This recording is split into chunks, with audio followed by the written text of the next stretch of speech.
Bom dia, quinto ano D. Hoje nós vamos dar sequência às nossas aulas do roteiro de quarta-feira, dia 24 de junho, e quinta-feira, 25 de junho, tá certo? Então, vamos seguir os nossos roteiros, nosso roteiro de atividades para hoje, tá? Primeira atividade de vocês é a Ilha Perdida, a leitura, né, do capítulo da Ilha Perdida. E depois, a segunda atividade de vocês é um texto de ciências, coloquei lá ciências/português, por quê? Porque vocês vão exercitar, além de estarem fazendo ciências, estão fazendo português ao mesmo tempo, porque vocês vão estar fazendo um movimento pesquisador. Vocês vão estar depois fazendo uma atividade onde vocês vão estar respondendo questões sobre esse texto, tá? E então vocês vão estar procurando informações explícitas e implícitas nesse texto. Então, além de estarem realizando a leitura e escrita deste texto, vocês também vão estar respondendo as questões e vão estar, no caso, reforçando uma habilidade de língua portuguesa, tá bom? Bom, esse texto de ciências é sobre os tipos de energia, tá? Vou fazer a leitura aqui para vocês, para ficar mais fácil, né? Tipos de energia. A energia é responsável pela produção de trabalho. Portanto, qualquer coisa que esteja trabalhando possui energia. Feita essa consideração, os mais importantes tipos de energia que existem são mecânica, que é a energia do movimento, térmica, que é a energia do calor, elétrica, que é a energia do potencial elétrico, química, que é a energia que provém das reações químicas, e nuclear, que é da desintegração do núcleo, tá? Depois, a importância da energia. Hoje em dia, seria impossível pensar no mundo sem o uso de energia elétrica, seja para ligar computadores, tomar banho, iluminar, aquecer. Com o passar dos anos, o ser humano foi aprimorando as teorias, bem como a metodologia, para expandir o uso e o acesso de energia no mundo. Assim, o uso de aparelhos eletrônicos vem aumentando consideravelmente, como as máquinas, os celulares, computadores, aquecedores, ventiladores, etc. Bom, então, para tudo hoje nós utilizamos energia, né? Praticamente todos os aparelhos que nós temos em casa são aparelhos que demandam o uso de energia para funcionar. E qual energia é essa? No nosso caso, energia elétrica, tá? Assim, muitos recursos renováveis e não renováveis são utilizados a fim de produzir energia, como é o caso das usinas hidrelétricas, nucleares e termoelétricas. Elas adquirem o produto bruto na natureza e o transformam em energia para suprir muitas das necessidades humanas. Contudo, esse processo de geração de energia muitas vezes é degradante para os homens e o meio ambiente. Isso porque muitas usinas lançam gases e resíduos tóxicos na atmosfera, acarretando diversos problemas como a contaminação das águas, do ar, da terra, a proliferação de doenças, entre outros. Bom, a energia hidrelétrica, ela é utilizada no Brasil, tá? Que é a energia que é a usina hidrelétrica, que são aquelas usinas que elas são construídas nos rios e elas retiram a energia da água, né, da água dos rios. Porém, nós temos energia termoelétrica, que são as energias que vêm das queimas, tá? Da queima de substâncias, tá? E essa energia, no caso, ela, ao mesmo tempo que ela produz energia, ela também ela é altamente poluente, porque ela lança fumaça, essa fumaça é tóxica no meio ambiente e ela polui, né, polui nosso ar e faz muito mal para nossa camada de ozônio, tá certo? E a energia nuclear, que é uma energia extremamente perigosa e que tem ela tem um alto índice de radiação. Se acontecer algum acidente, alguma coisa, contamina-se todo um ambiente e perde-se, um local fica totalmente inabitável, inóspito. Então, existem energias benéficas e energias que, na verdade, prejudicam, mais prejudicam do que beneficiam, tá certo? No Brasil, não fazemos uso de usinas nucleares ainda, apesar de existir no Rio de Janeiro a usina Angra 1, Angra 2 e Angra 3, só que elas não foram colocadas para funcionar tá certo? E a maioria da energia produzida no Brasil é pela hidrelétrica. Quando o consumo aumenta demais e as usinas hidrelétricas não dão conta, então são acionadas as usinas termoelétricas, que são essas usinas que poluem o meio ambiente para suprir o uso da energia pela população. Por isso também que é tão importante nós pouparmos energia quando nós podemos, assim, né, não deixar luzes dos ambientes acesos quando ninguém estiver em casa, não deixar os aparelhos ligados se ninguém estiver usando, tá bom? Para poder, no caso, preservar o nosso meio ambiente. Bom, depois nós temos aqui as fontes de energia, que há muitas maneiras de adquirir energia, por meio das fontes renováveis, que é energia limpa, ou não renováveis, que é energia suja, como eu disse, que é a energia que prejudica. Nesse interim, vale lembrar que as fontes renováveis de energia não cessam e se renovam na natureza. Por outro lado, as fontes não renováveis causam diversos problemas ambientais. Com o aumento do uso da energia na atualidade, essa exploração gerou diversos problemas ambientais irreversíveis, como a perda de habitat, ecossistemas, espécies, degradação do meio ambiente. Importante ressaltar que as fontes de energia primária são encontradas na natureza, como o sol, o vento, a água, o carvão, o gás e o petróleo, dentre outras. Elas são transformadas em fonte de energia secundária por meio das usinas hidrelétricas, termoelétricas, refinarias, etc. Bom, as usinas hidrelétricas retiram a força da água, as termoelétricas retiram a força da queima do carvão, como eu disse, e as refinarias do gás e do petróleo, tá? Depois, fontes renováveis. As fontes renováveis se regeneram na natureza e por isso não causam problemas ambientais e não se esgotam. São fontes de energia mais aconselhadas, uma vez que não geram poluentes para o meio ambiente. São elas: energia hidráulica, obtida pela força dos rios; energia solar, obtida pela energia do sol; energia eólica, obtida pela força dos ventos; energia geotérmica, obtida pelo calor do interior da terra; biomassa, obtida de matérias orgânicas; energia gravitacional, obtida pela força das ondas dos oceanos; energia do hidrogênio, obtido do hidrogênio. Fontes não renováveis de energia. Por sua vez, as fontes não renováveis de energia causam diversos problemas ambientais se não consumidas de maneira racional. Seu uso pode implicar em desequilíbrios no ecossistema, na medida em que seus recursos se esgotam. São elas: os combustíveis fósseis, tá? O petróleo, carvão mineral, xisto e gás natural. A energia nuclear, obtida a partir de elementos como urânio e tório, que foi que eu disse que são: primeiro, a exploração dos combustíveis fósseis, eles são altamente poluentes e prejudiciais, tá?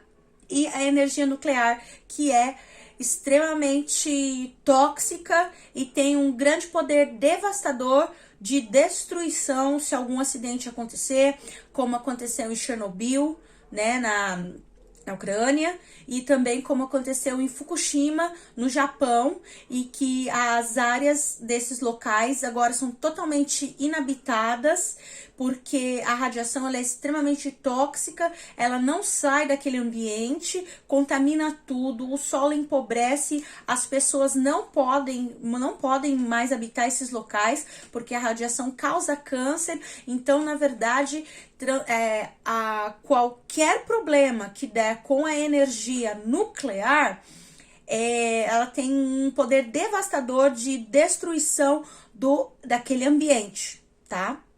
Então, ela é uma energia, assim, muito perigosa, e inclusive aconteceram já vários tipos de protestos pedindo o fim do uso desse tipo de energia, visto o seu alto poder de destruição, né, se alguma coisa der errado. E como nem tudo é 100%, o homem é falho, infelizmente, alguns tipos de acidentes acontecem sim, como aconteceram, e podem continuar acontecendo, tá bom? Bom, depois aqui tem as questões, tá? Qual a importância da energia? Qual a importância da energia para nós? 2. Quais são as fontes de energia existentes? 3. Explique o que é energia renovável e energia não renovável. E 4. Por que a energia não renovável prejudica o meio ambiente? Bem, tudo isso foi muito bem explicado aqui no texto que eu li para vocês, tá? E vocês vão poder estar respondendo, tá certo? Exercitando aí a habilidade de língua portuguesa e também o seu potencial pesquisador, tá certo? De explorar as informações, de encontrar as informações no texto. Bem, depois nós temos a atividade de matemática da sequência 8, tá? A gente vai entrar na sequência 8, atividade 8.1. É muito interessante porque aqui nessa atividade de matemática também do EMAI, nós vamos estar falando sobre o entendimento sobre o problema. Porque se você não entender o que o problema está pedindo, você não vai saber qual a operação matemática que é para você realizar. E possivelmente você vai realizar um cálculo errado. Então, qualquer problema matemático, é o que eu sempre falo para as minhas turmas, nós precisamos entender primeiro o que esse problema está pedindo, o que o enunciado da questão está nos dizendo, para aí sim podemos elaborar a conta correta e chegarmos na solução deste problema. 1. Resolva cada situação apresentada. Antes de resolvê-la, para cada uma responda. Quais são as informações apresentadas? Qual a pergunta a ser respondida? Como pode ser encontrada a solução? Como podemos saber se a solução está correta?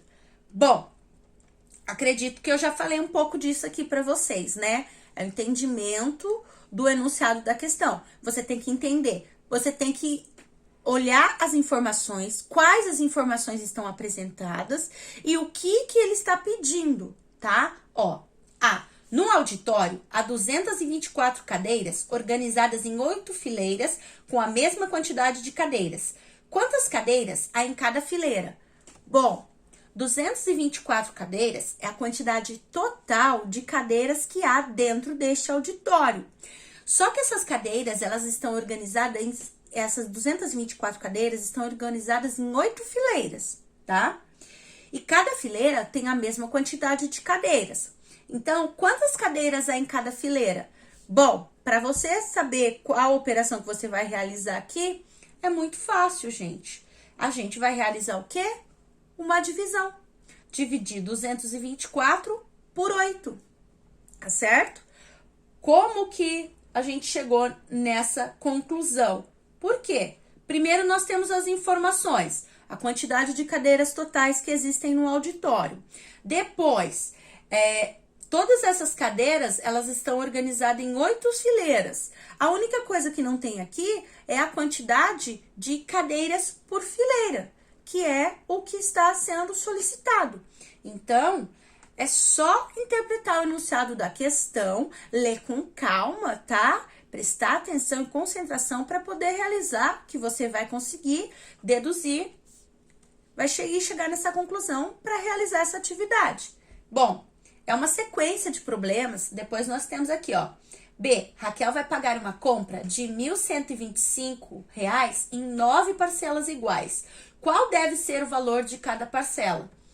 Bom, se aqui está dizendo que ela tem R$ 1.125, e quando a gente fala em parcelas, o que é? Parcelas são, no caso, parcelas são quantidades, tá? Então, aqui tem 9 parcelas. Então, esse valor, ele vai ser dividido em 9 parcelas iguais, como está dizendo aqui. Todas essas 9 parcelas vão dar o mesmo resultado. Então, o que a gente vai fazer aqui? Novamente, uma divisão, tá? 1.125 dividido por 9. Tá ok? Depois, nós temos aqui C. Júlia viajou levando 5 calças compridas e algumas blusas. Fazendo todas as combinações possíveis com uma calça e uma blusa, ela pode se arrumar de 40 modos diferentes. Quantas blusas Júlia levou? Bom, nós temos aqui a informação de que a Júlia levou 5 calças compridas.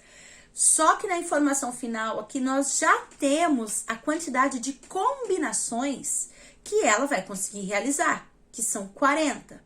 Então, Lembra que eu sempre expliquei para vocês? Na combinatória, a gente faz uma multiplicação. Então, aqui é só você pensar que número que eu multiplico por 5 que dá 40. Ou você também pode dividir 40 por 5, tá? Essa é combinatória. Multiplicação e divisão andam juntas. Não se esqueçam disso. D. Multipliquei um número por 9 e o resultado foi 19.485. Que número foi esse? Bom, se eu já tenho aqui a multiplicação, está dizendo, só que esse número está oculto, né? Nós temos aqui o número por quanto ele foi nós temos aqui por quanto esse número foi multiplicado e o resultado, que é 19.485. Nós queremos saber que número foi esse, porque o número está oculto. Então, para eu saber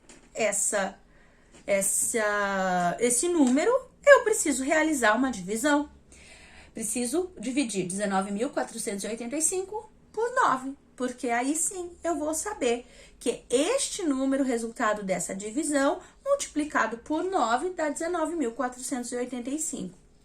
Lembre-se, multiplicação e divisão andam juntos. Se eu não souber a multiplicação, eu não sei realizar a divisão. E Silvia fará um bolo para a festa da primavera. Para cada bolo, Silvia deve usar 3 ovos. Quantos bolos ela poderá fazer com 15 ovos? Simples também, tá? Então, se ela vai fazer um bolo para a festa da primavera e para cada bolo ela usa 3 ovos, quantos bolos ela pode fazer com 15 ovos? Então, aqui, divisão também. 15 dividido por 3, tá? Márcia planejou uma viagem. Se ela viajar 6 horas e meia por dia durante 5 dias, quantas horas Márcia gastará nessa viagem? Esse daqui já é um pouquinho diferente. Gente, 6 horas. 6 horas e meia. Meia o quê? Meia hora. Metade de uma hora, 30 minutos. Então, aqui você vai fazer uma conta com vírgula, tá? 6,30.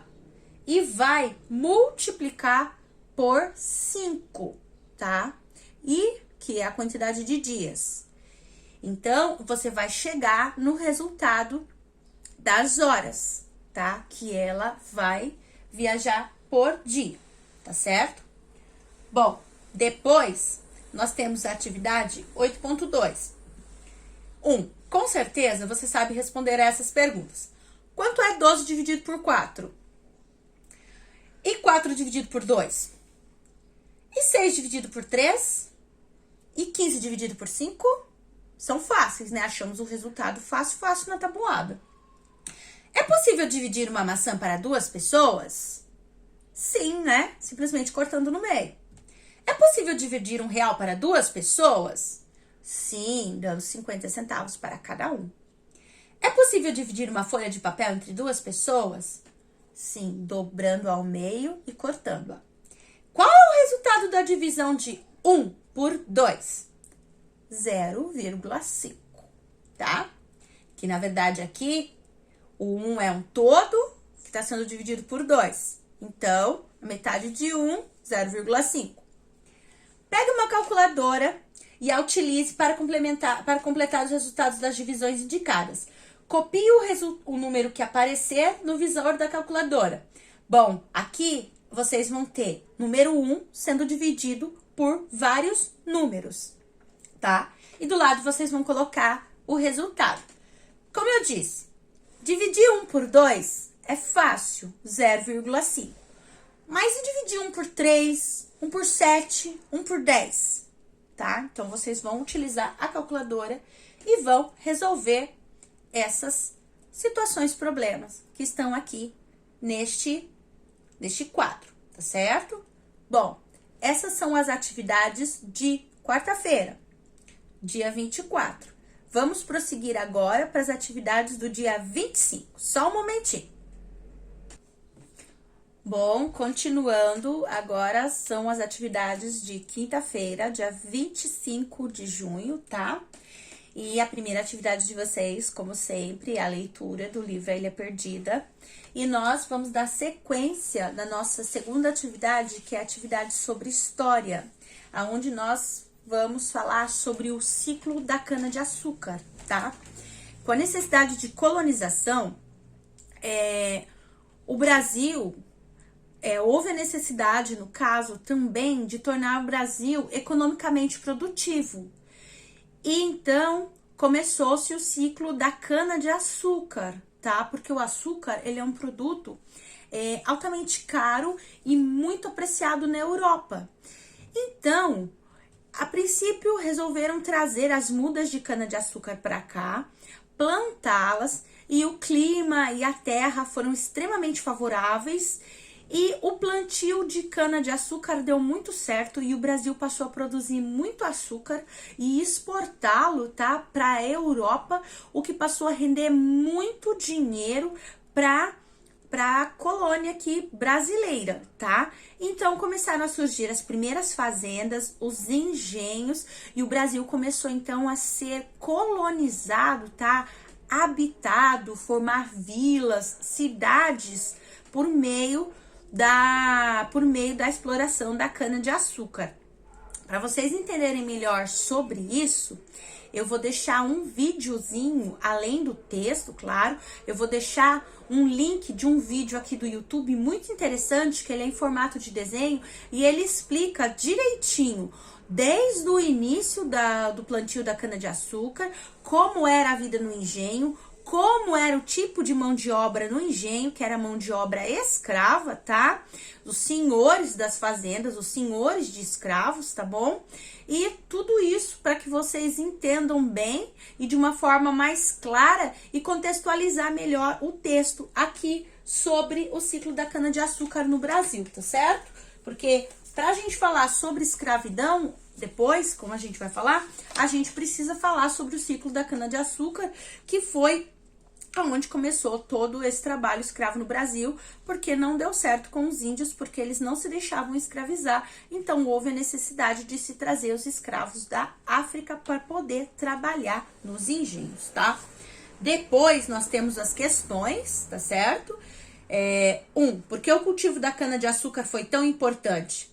2. Quem trouxe as primeiras mudas de cana-de-açúcar ao Brasil? 3. Como o cultivo de cana-de-açúcar se espalhou pelo Brasil? 4. Qual era o tipo de mão de obra utilizada nos engenhos? 5. Explica a divisão de um engenho. 6. O que aconteceu em 1630? Bom, então, como eu estava explicando para vocês, aqui no vídeo, que eu vou deixar também, além do texto, tem várias dessas informações das perguntas, tá? Então, vocês prestem bastante atenção na leitura do texto de vocês. Vocês também vão escrever esse texto no caderno. E no vídeo que vocês vão poder assistir, que é muito interessante, para vocês poderem estar respondendo, tá certo? Essa é a nossa atividade de história. Depois nós temos a atividade de português, que é da nossa sequência de ortografia e gramática, que é a atividade 3C, ampliando a análise das palavras, tá? Da página 178 e 179 do Ler e Escrever. E eu deixei para vocês lá o livro laranja de textos do Ler e Escrever, porque vocês vão estar realizando a leitura do conto do Pequeno Polegar, tá? Que tem nesse livro. E o autor desse conto é o Charles Perrault, e logo após a leitura vocês irão comentar as seguintes informações. No caso, como vocês vão responder, né? Vocês conhecem outros contos de Charles Perrault? Quais? Vocês podem procurar aí no livro do Ler e Escrever, se tiver outros contos do Charles Perrault, acredito que sim. E vocês vão olhar, eu conheço esse conto, eu não conheço esse conto, tá bom? Como o autor, depois 2, como o autor descreve o Pequeno Polegar? Como assim descrição? Como ele diz que era o Pequeno Polegar, né? As características físicas do polegar, do Pequeno Polegar. Como ele era? Segundo o que o autor está dizendo no texto. 3. Como conseguimos perceber que um conflito começou a acontecer na história? O que é um conflito? É uma situação de desentendimento, tá? Uma situação onde os personagens têm algo para ser resolvido, nem todos estão de acordo. Como que começou a acontecer um problema, né? Esse conflito a ser resolvido na história? Em que momento? 4. Quais são as resoluções dos conflitos? Então, é isso que eu disse. Como que esses conflitos? Conflitos são problemas. Como esses problemas foram resolvidos, tá bom? Vocês podem responder essas perguntas no caderno, porque como nós não temos como debatê-las, eu com vocês, né, que seria ideal a gente debater numa roda de conversa, vocês podem estar escrevendo no caderno, tá? Depois vem aqui a segunda atividade. Leia um trecho da história O Pequeno Polegar de Charles Perrault e encontre palavras escritas incorretamente. Então, nesse trecho aqui tem palavras que estão escritas incorretamente e depois vocês vão reescrever nas linhas abaixo, corrigindo, vão reescrever todo esse trechinho, mas corrigindo as palavras incorretas, tá? Mas Polegar, sempre muito ativo, subiu uma grande árvore e lá do alto viu uma luz brilhar ao longe. Imaginou que seria a luz de uma casa. Sem hesitar, o garoto desceu da árvore e, guiando os irmãos, começou a andar na direção daquela luzinha distante. Andaram e andaram até chegar a uma casa imensa e assustadora. Polegarzinho bateu a porta e uma mulher veio abrir. Quem são vocês, crianças, e o que querem? Tenha pena de nós, minha senhora. Estamos com fome e precisamos de um lugar para dormir. Bom, tem várias palavrinhas escritas erradas aqui nesse trecho e vocês então vão reescrever aqui, ó, nós temos praticamente uma folha de linhas para vocês reescreverem esse texto, tá? Corretamente, tá? Reescrevam com a letra bem caprichada, bem legível, pra gente poder fazer a correção depois, tá certo? Bom, essa é a atividade de língua portuguesa. Depois, nós temos, de novo, a sequência do EMAI, a sequência 8, tá certo? Vamos lá, que agora nós temos a sequência, acho que é 8.3 e 8.4, se não me engano, exatamente.